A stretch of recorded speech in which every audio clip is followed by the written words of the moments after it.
সন্ধিয়াৰ বাগৰ নহয় সন্ধিয়াৰ আগতেই এজনী ছাগলী চোৰ ধৰা হৈছিলে। আমি ৬-৭টা ল'ৰামান মিলি পেলাই চোৰটোক ধৰিছিলোঁ। ধৰি পেলাই আমি সোধ-পোছ কৰি পেলাই চাইছোঁ।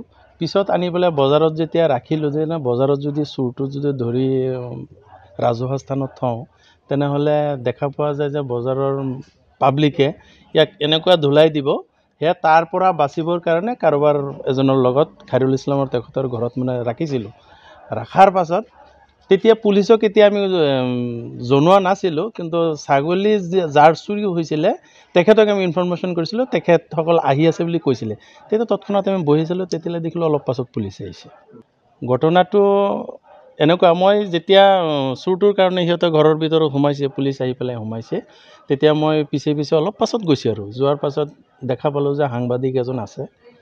সাংবাদিকজনে ফটো লৈছে বা কিবাকিবি লৈছে। লোৱাৰ পাছত তেতিয়া মই দেখিলোঁ যে সাংবাদিকৰ হাতৰ পৰা মোবাইলটো পুলিচে লৈ ল'লে। লৈ পেলাই পুলিচে মোৰ আগত কৈ আছে যে আপুনি ক'ত অৰ্ডাৰ পালে, ক'ত অধিকাৰ পালে, আপুনি আহি গপচেনেকৈ ফটো উঠাব। ইয়াত ফটো উঠাব নাপায় নহয়, ফটো ডিলিট কৰক। এইখিনি মই শুনিছোঁ। এটা কথাত ক'বলৈ হ'লে যেতিয়া চুৰ কৰিছে, ছাগলী চুৰ কৰিছে যেতিয়া, তাত বহুতেই খালি সাংবাদিকেই ফটো বা কেমেৰা কৰা নাই, কিন্তু বহুত পাব্লিকো আছে ইয়াত। জনসাধাৰণৰ চবেই মোবাইল ওলাই পেলাই চবেই ভিডিঅ' কৰি আছে।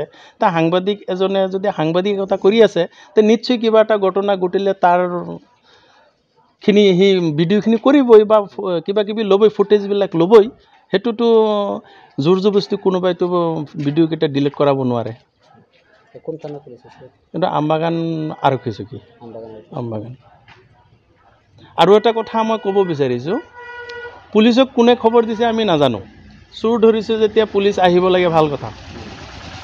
আজি 3 দিনমান আগত আমি আমবাগান আৰক্ষী চকীত মদাৰু এটা বজাৰত আহি হুলস্থুল কৰাৰ পিছত সেই মদাৰুজনৰ বাপেকে অভিযোগ দিছে যে মোৰ ল'ৰাটোক মই নিজে ঠিক কৰিব নোৱাৰোঁ, তহঁতে এইটো পুলিচক দি দে। পুলিচক দি দিয়ে, মোক মাৰধৰ কৰে।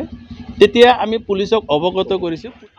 ঘটনাটো যথেষ্ট নিন্দাজনক আৰু এনেকুৱা ঘটনা প্ৰায়ে হৈ থাকে। আচলতে ক'বলৈ গ'লে যে এইবিলাক মানে যিবিলাক আম পাব্লিক আছে তেওঁলোকে নকৰে, একাংশ জনা বুজা লোকেহে আমাৰ সাংবাদিকৰ লগত এনেকুৱা আচৰণ কৰে। কাৰণ চাওক, আজি আমাৰ এগৰাকী সতীৰ্থ সাংবাদিক মফিদুল ইছলাম, তেখেতে যি লতানি বজাৰত এই যি চোৰ ধৰাক কেন্দ্ৰ কৰি এটা হুলস্থুলৰ পৰিৱেশৰ সৃষ্টি হৈছিলে, তাত গৈছিলে আমাৰ বাতৰি সংগ্ৰহ কৰিবলৈ আমাৰ এই সতীৰ্থ সাংবাদিকজন। আৰু তাতে যি আমবাগান আৰক্ষী চকীৰ ভাৰপ্ৰাপ্ত বিষয়া চন্দ্ৰকান্ত ফুকন, এই বিষয়াজনে আচলতে আমাৰ সেই সাংবাদিকৰ হাতৰ পৰা মোবাইল ফোনটো কাঢ়ি নিছিলে আৰু তাতেই ৰাজহুৱা স্থানতেই ভিডিঅ'টো ডিলিট কৰিবলৈ বাধ্য কৰাইছে। তো এটা কথা আমি এইখিনিয়ে ক'ব বিচাৰিছোঁ যে বাতৰি সংগ্ৰহ কৰিবলৈ যোৱা যদি সাংবাদিকৰ অপৰাধ হয় তেন্তে কি হ'ব? কাৰণ এজন সংবাদকৰ্মীৰ দায়িত্বই আছে বাতৰি সংগ্ৰহ কৰা।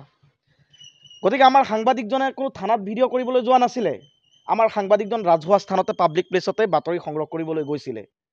কিন্তু যি ঘটনা সংঘটিত কৰিলে, এয়া কিন্তু অত্যন্ত দুৰ্ভাগ্যজনক আৰু নিন্দাজনক ঘটনা ক'ব লাগিব।